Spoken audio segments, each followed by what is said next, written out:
इस शादी पे जो लगी हुई थी सर, शादी कैसी रही एक बार बताओगे सर? शादी बहुत बढ़िया रही जी। अच्छा है, इसमें सारा जो लड़की पक्ष वाले बेहद खुश थे। अच्छा। और बहुत सारी परंपराएं पुरानी परंपराएं तोड़ी गई और जो सरल और हमारी जो पुरानी परंपराएं वो हमने कायम की। अच्छा, जो परंपराएं तोड़ी एक बार उनके बारे में बताएं सर, और जो परंपराएं हमारी थी उनके बारे में बताएं। अब ये देखो जी, हमारी ये सदियों पुरानी परंपरा है, हमारे बुजुर्गों की हजारों सालों से। हाँ जी। हमारी शादियाँ ऐसी ही होती थी, लड़का लड़की एक दूसरे के माला डालते थे। हाँ जी, हाँ जी। और वो जिसको हिंदी में आप चुनरी उड़ाना कहते हो, और अपने हरियाणा में ठेठ हरियाणी भाषा में अगर आप उसको बोले लत्ता उड़ाना, अच्छा जी। तो वो हमारी सदियों पुरानी परंपरा है। लत्ता उड़ाने के तो सर जैसे कोई गुजर जाता था तो विधवा को देते थे, ये ऐसे सुना हमने तो। वो एडिशनल था वो। अच्छा अच्छा, वो एडिशनल था, अतिरिक्त। ठीक ठीक। वो विपरीत परिस्थितियों में, ठीक। सामान्य परिस्थितियों में भी यही था। सामान्य में भी बिल्कुल सामान्य में था ये। अच्छा अच्छा। हाँ, वास्तव में तो था। अब हम किस सभ्यता के अनुसार जी रहे थे और जिनको आपने दूर किया है, जो वो परंपराएं थी वो बताएंगे सर? नहीं, जो हमारी पुरानी सदियों पुरानी परंपरा है वो कितनी आसान और सरल है। अब देखो, एक दौर बीच में ऐसा आ गया, जो लड़की शादी के दिन विधवा होगी तो जिंदगी भर उसको दोबारा शादी करने की इजाज़त ही नहीं थी। वो कितना गलत था। और ये हमारे सदियों पुराना है। अगर प्रथा की बात करो सर, सती प्रथा भी थी एक। विधवा विवाह के बारे में नहीं, विधवा विवाह हमारे जो कमेरा वर्ग में तो आम थी। अगर कोई मिस हैपनिंग होती, हादसा को किसी औरत का पति गुजर जाता था तो उसका देवर या जेठ है उसमें वो उसके साथ जोड़ देते थे। वो रीमैरिज थी। लेकिन कुछ वर्गों में ऐसा था कि रीमैरिज की इजाज़त ही नहीं थी। उनको, उन विधवाओं को सीधा या तो ये जो अपने काशी बनारस है, वृंदावन है, इनमें जबरन जोक देते थे और पूरी ज़िंदगी उनकी बदतर ज़िंदगी होती थी।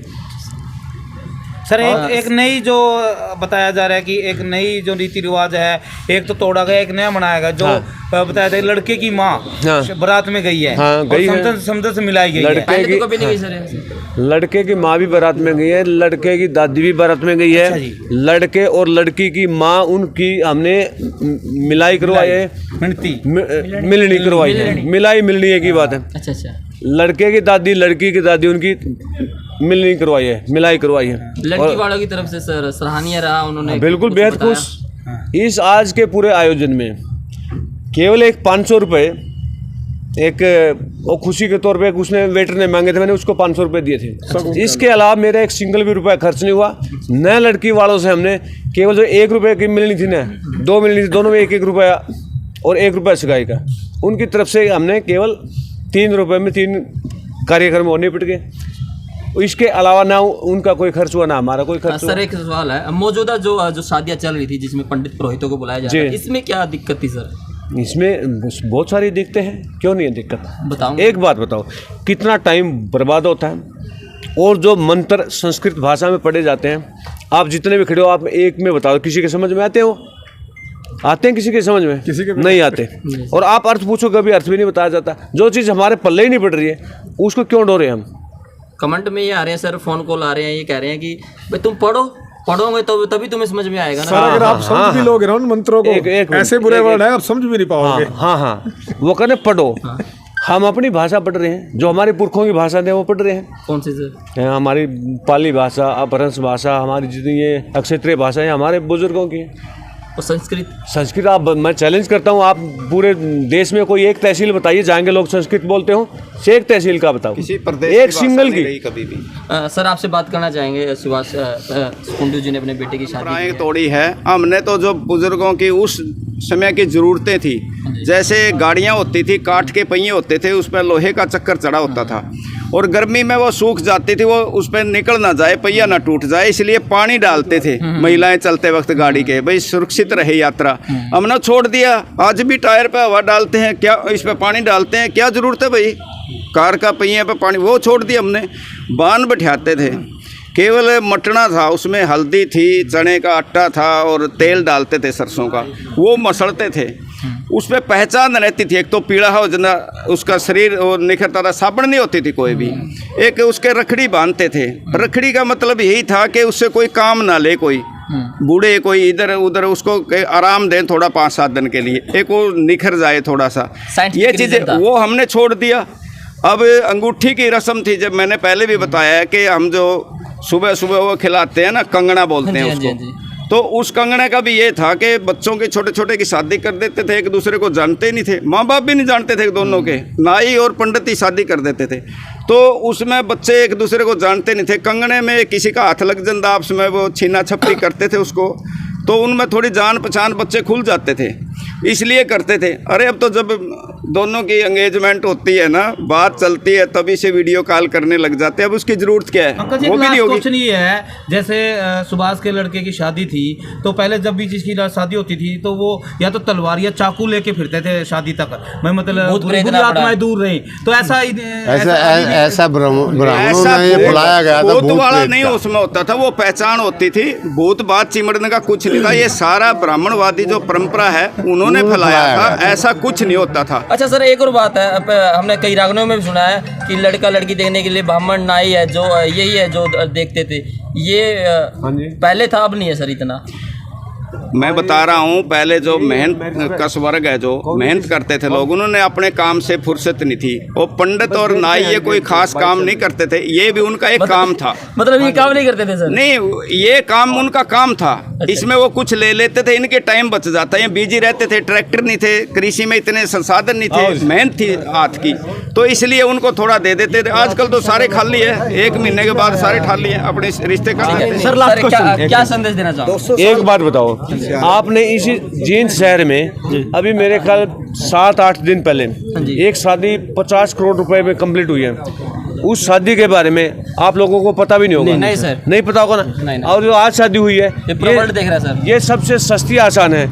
यहाँ महाराष्ट्र के भी भाई आए हुए हैं, उत्तर प्रदेश से भी भाई आए हुए हैं, पंजाब से भी आए हैं, राजस्थान के तो कल के आए हुए हैं। राजस्थान के सीकर जिला से एक आदमी 94 साल का है और कहता मैं इस शादी को देखना चाहता हूँ। राजस्थान में जिसका एक सबसे बड़ा हॉस्पिटल है, सबसे बड़ा है राजस्थान में, उसका जो डायरेक्टर है वो खुद यहाँ आए कि हर शादी को हम देखना चाहते हैं, भाई ये अलग तरह की है। जिज्ञासा जगी हुई है, जिज्ञासा है, एक नई चीज है। सर ये भाई उत्तर प्रदेश से आए हैं सर, और क्या कुछ कहना चाहेंगे जो ये शादी हो रही है, जो भारत की सबसे यूनिक शादी, अलग शादी जिसको बताया जाए? मैं बाबा परमिंदर सोरान खाप उत्तर प्रदेश का चौधरी सुरेश कुंड जी ने जो ये शादी करी है, इसे देखने के लिए आए हैं। ये बहुत ज़रूरी है। देखो हमारी आजकल शादियों पर कई लाख खर्च हो जाता है और हम अपनी बेटियों को शिक्षित नहीं कर पाते, तो हमें बहुत अच्छा लगा। जो पैसा हम दहेज पर लगाते हैं, अगर हम उस पैसे को अपनी बेटियों की शिक्षा में लगाएंगे तो हमारा देश भी यूरोप की तरह तरक्की कर जाएगा। यहाँ पे महिला अशिक्षित है बहुत ज़्यादा, और वही देश वही समाज तरक्की कर पाता है जिसकी महिला शिक्षित होती हैं, संपन्न समझदार होती हैं। तो मैं इनकी इस पहल का बहुत समर्थन करता हूँ और इसीलिए उत्तर प्रदेश से चलकर इनके पास आए। ठीक है सर, आप क्या कुछ कहना चाहोगे? मैं राष्ट्रीय दांगड़ खाप चौधरी, कैप्टन विनोद कुमार, उत्तर प्रदेश। ये जो शादी का सर ने आयोजन किया है, ये एक मेरा एक सपना था। इसके बारे में मैं बहुत पहले लिख चुका हूँ। हम लोग भारतीय समाज के लोग खेती करते हैं, मजदूरी करते हैं, नौकरी करते हैं, मेहनत की कमाते हैं। कोई हम तस्कर या आतंकवादी नहीं है। और जो हमारी कमाई लगती है, कमाई होती है, वो बच्चों की पढ़ाई पे, जो स्कूल भी आजकल प्राइवेट कॉलेज हैं, और शादियों में जितना भी खर्चा आता है, ये ना तो बेटे के घर जाता है ना बेटी के घर जाता है, दोनों घर का पैसा बर्बाद होता है और इसका फ़ायदा उद्योगपति, व्यापारियों को और पाखंडियों को हो जाता है। मैं सर को विशेष तौर से मुबारकबाद देने आया हूँ। और सच कहूँ तो ऐसी शादी हर खाप चौधरी करेंगे। यहाँ से एक शुरुआत है और हम सामने कैमरे के सामने बोल रहे हैं, सर मेरे वहाँ से ही हैं। और हर खाप चौधरी इसी का अनुसरण करें। हम बड़ी सादगी से, शालीनता से, बिना ढोंग आडंबर और बिना खर्चे की शादी करें। तो भारत में जो गरीबी का कारण है, एक कारण शादियों को में फालतू दिखावा करने के लिए खर्च करते हैं हम, ये भी एक खर्च रहता है। मेरे ही गांव में कल एक 2-3 शादी थी, मैं वहाँ पे देखा है, वे बहुत गरीब आदमी है। उन्होंने सारी ज़िंदगी इतना मेहनत किया है और एक शादी को सिर्फ शादी में दिखाने के लिए उन्होंने सारा पैसा खर्च कर दिया। तो बच्चों को क्या मिला? परिवार को क्या मिला और उस घर का क्या हुआ? फायदा तो उद्योगपति व्यापारियों को हुआ है और किसको हुआ है?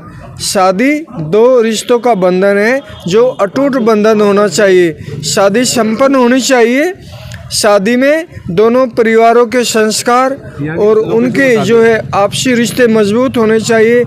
खर्चा करने से दिखाने से शादी मजबूत नहीं होती है, दिलों को मिलाने से और निभाने से होती है। ठीक है सर, क्या शुभ संदेश देना चाहोगे सर जनता को? समाज को क्या इससे बेहतर और क्या संदेश होगा? अगर खर्चीली शादियों पे रोक लगे, अंधविश्वास पाखंड पे रोक लगे, दिखावे पे रोक लगे, सस्ती और वैज्ञानिक सोच की, अच्छे नज़रिए की, खेती किसानी से जुड़े चीज़ों से अगर हम शादी की परंपरा को आगे बढ़ाएं, वो कहीं ज़्यादा बेहतर है। शिक्षा के बारे में शिक्षित होना बहुत ज़रूरी है। वैज्ञानिक नज़रिए से ही अपने काम करो। पोंगापंथी और जो रूढ़िवादिता है ये हमारे को पीछे ले जाती है। 11वीं सदी में नहीं जाना है, हम 23वीं सदी में हैं। विज्ञान और टेक्नोलॉजी का ज़माना है। नए दौर के साथ कदम से कदम मिलाकर चलना है। हर तरह के अंधविश्वास पाखंड का विरोध करना है। जितना जो ब्राह्मणवादी सिस्टम है जिसमें पंडित पुजारी अपनी मनमर्जी चलाते हैं, कितने बेवकूफ़ बनाते हैं शादियों के आयोजन में। आज के शादी के आयोजन जिन लोगों ने देखा बड़ा सरल और खुश था, बिल्कुल समुद्री राज। सर आप भी बिजी होंगे शादी बिल्कुल गेस्ट आए हुए हैं। पश्चिमी उत्तर प्रदेश में यही परंपरा आज से लगभग 35 साल पहले बाबा महेंद्र सिंह टिकैत ने डाल ली थी। वो बोलते थे किसी भी पंडित की जरूरत नहीं है, वरमाला डाल लो कि हम क्षत्रिय हैं और हमारी परंपरा है। स्वयंवर भी हमारे माला डाल के होते थे वरमाला से।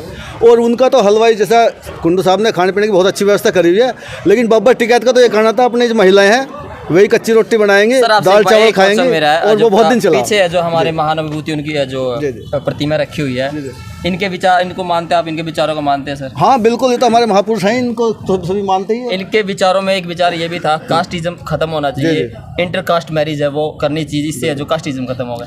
समर्थन करते हो अगर आप इनको मानते हो? देखो इनका बिल्कुल सही बात है। ये क्षेत्र वाइज चौधरी चरण सिंह थे, उन्होंने भी ये परंपरा चलाई थी। उन्होंने ये कहा था अगर इस देश के अंदर अगर राष्ट्र को मजबूत बनाना है तो हर आदमी को 3 भाषा आनी चाहिए, क्योंकि यहाँ पे 14-15 भाषा तो ऑफिशियल बोली जाती है और वैसे बहुत सारी हैं। और जो दूसरी जाति में शादी करेगा, ये चौधरी चरण सिंह का कहना था, उसी को सरकारी नौकरी मिलनी चाहिए। और ये समाज में तो तभी होगा, सरकार भी थोड़ा सहयोग करे।